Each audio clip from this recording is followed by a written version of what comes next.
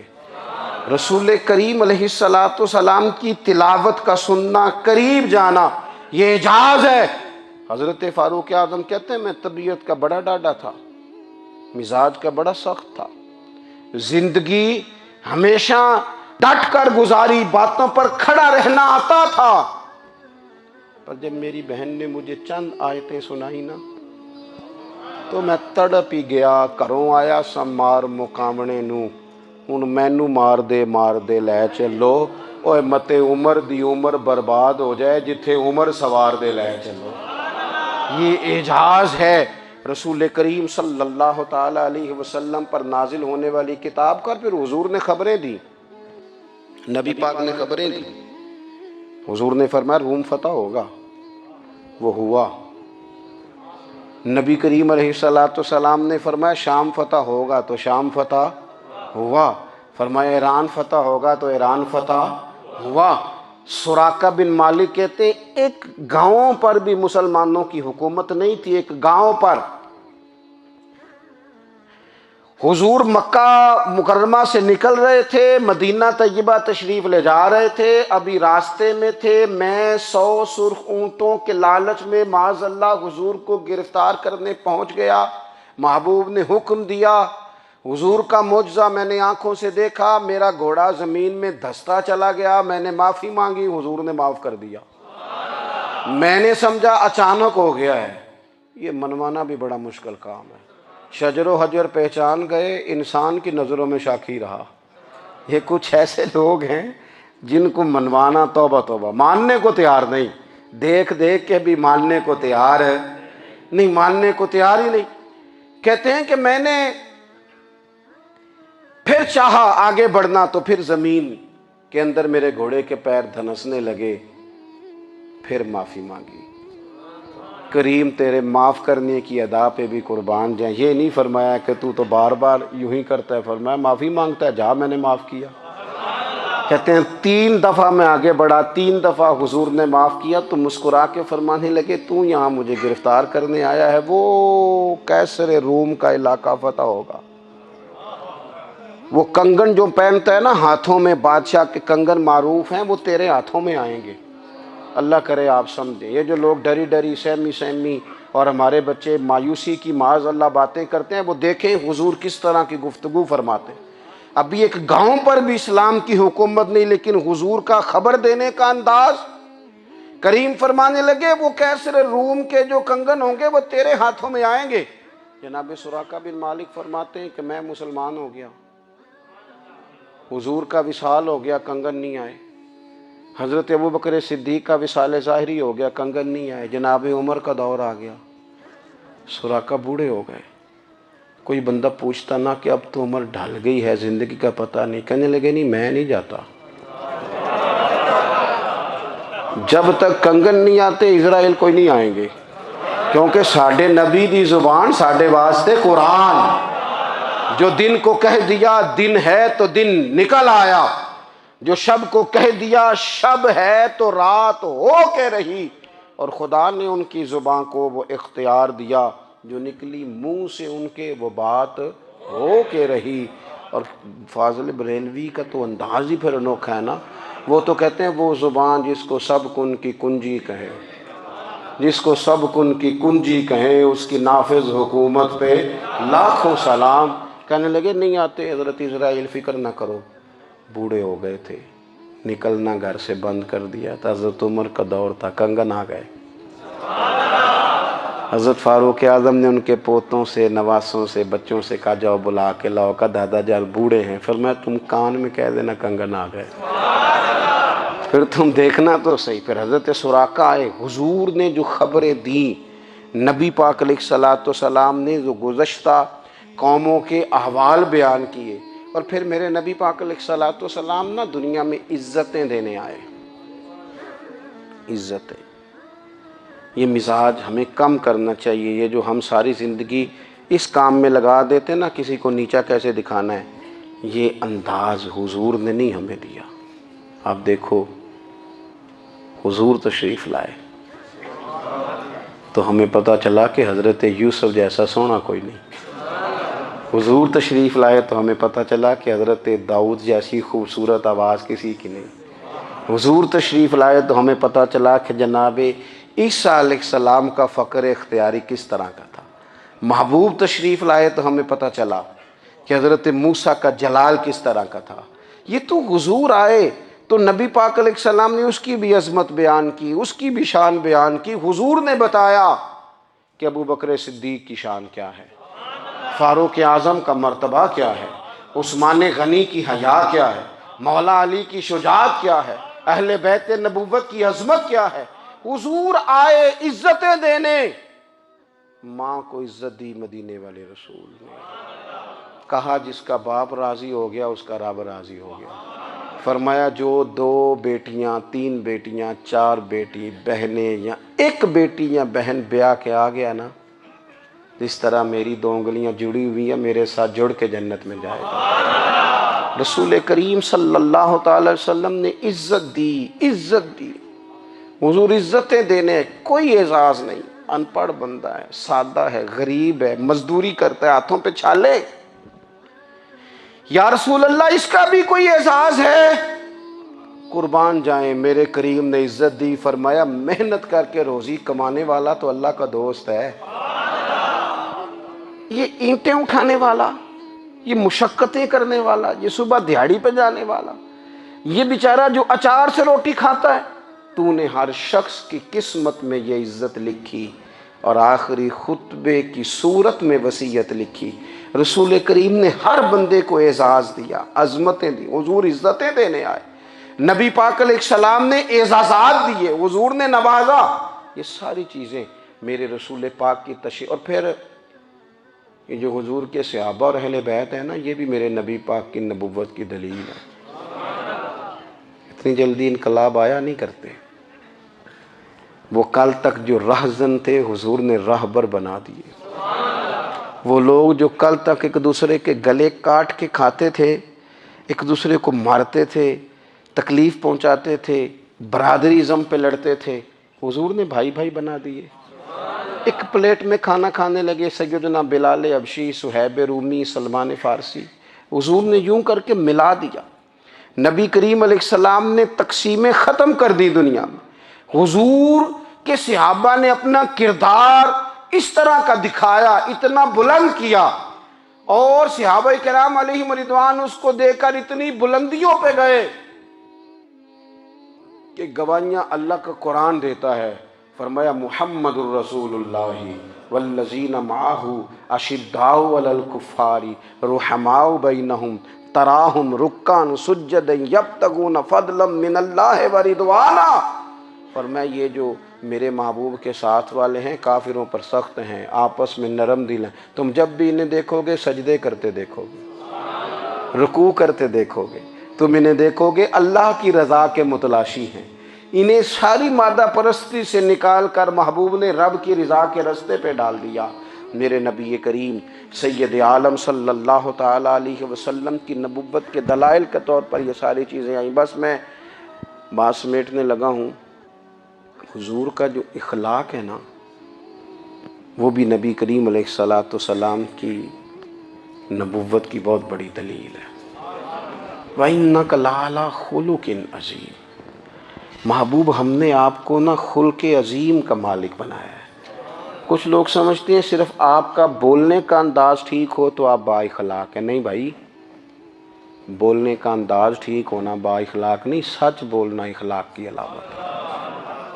آپ کا حق بات کرنا اخلاق ہے، آپ کا صحیح گواہی دینا اخلاق ہے، آپ کا اللہ تعالیٰ کی طرف سے آزمائش آنے پر صبر کا مظاہرہ کرنا اونچا اخلاق ہے. رب نعمت دے تو آپ کا وجود ڈھلتا جائے شکر میں، یہ اخلاق ہے. رب کریم اگر آپ کو کسی وقت کسی آزمائش میں اپنی حکمت سے ڈالتا ہے تو عزت نفس کو برقرار رکھنا، خودداری کو برقرار رکھنا، یہ اخلاق. نبی پاک نے اعلیٰ ترین اخلاق کی بات بتائی، اعلیٰ ترین. حضور نے لوگوں سے بیعت لیتے وقت کہا تھا میرے ہاتھ پر بیعت کرو، چوری نہیں کرو گے. نبی پاک علیہ السلام نے مختلف امور پر بیعت لی. حضرت حکیم بن حزام کہتے ہیں حضور نے میرے ہاتھ پہ ہاتھ رکھ کے کہا میرے ہاتھ پہ ہاتھ رکھ کے بیعت کرو کہ کسی دنیا دار سے سوال نہیں کرو گے، خودداری سے زندگی گزارو گے، عزت نفس سے، جو رب نے تمہیں دیا ہے تم اس پر راضی رہو گے، لوگوں کی جیبوں کو ٹٹولنا، دوسروں کی دولتوں پہ راج کرنا، دوسروں کے مال پر نگاہیں ڈالنا اللہ کے حبیب نے پسند نہیں فرمایا۔ فرمایا بیعت کرو کہ تم کبھی کسی سے سوال نہیں کرو گے۔ حد ہو گئی۔ نبھانے والوں نے پھر اس عہد کو نبھایا اور کمال کر دی۔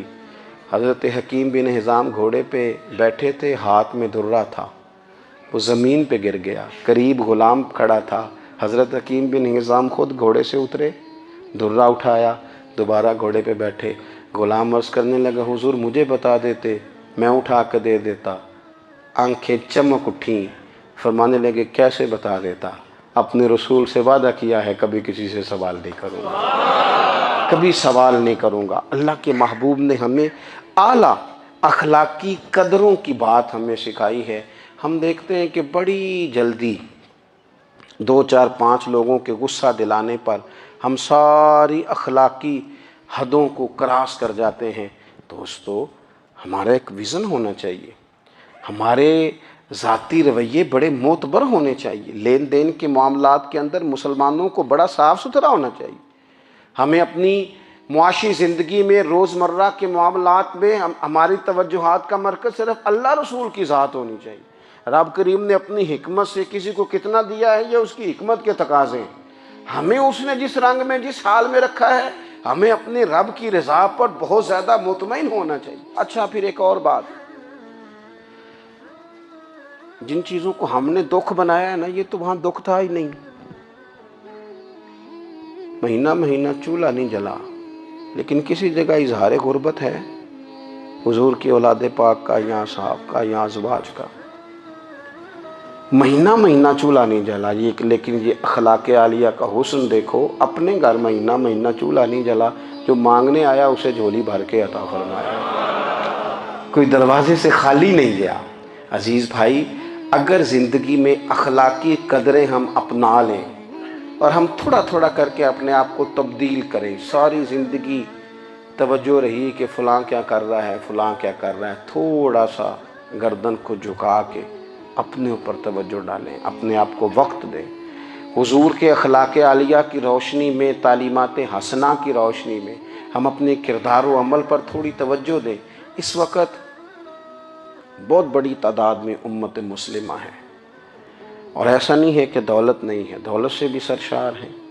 ہمارے ہاں بڑے بڑے انجینئر ہیں، بڑے بڑے ڈاکٹر ہیں، لیکچرار ہیں، ہمارے پاس بڑے بڑے ہاسپٹل ہیں، بڑا کچھ ہے، لیکن کردار و عمل کے بادشاہ، اپنی زندگی تقوی کی روشنی میں گزارنے والے، ان لوگوں کی تعداد کم ہے۔ سبحان اللہ۔